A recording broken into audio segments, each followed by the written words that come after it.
දැන් අපි කතා කරමු සෙකන්ඩ් ගියර් එක ගැන. සෙකන්ඩ් ගියර් එක කියන්නේ තර්ඩ් එකට වැඩිය ශක්තිමත් බලයක් සහිත අඩු වේගයකින් ධාවනය කරන ගියර් එකක්.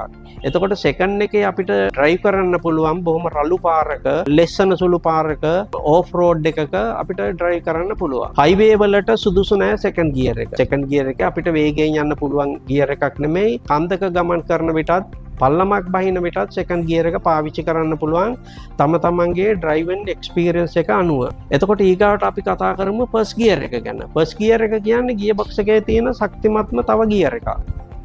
සෙකන්ඩ් එකටත් වැඩිය ශක්තිමත් ගියර් එකක්. ඔටෝමැටික් ගියර් බොක්ස් එකක් ගත්තාම ෆස්ට් ගියර් එක කියන්නේ වෙනමම සර්කිට් එකක්.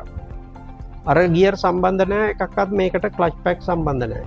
එතකොට ෆස්ට් ගියර් එකක අපිට පාවිච්චි කරන්න පුළුවන් වාහනේ එරිච්ච වෙලාවකට. එහෙමත් නැත්නම් තවත් වාහනයක් අපිට ඇදගෙන යන්න තියෙන අවස්ථාවක. එහෙම නැත්නම් ලොකු බෑවුමක් අපිට සෙකන්ඩ් ගියර් එකේ ධාවනය කරන්න බැරි ලොකු බෑවුමක්, එහෙම නැත්නම් පොඩි කඳු ගැටයක්. ඒ අවස්ථාවලදී අපිට ෆස්ට් ගියර් එක පාවිච්චි කරන්න පුළුවන්.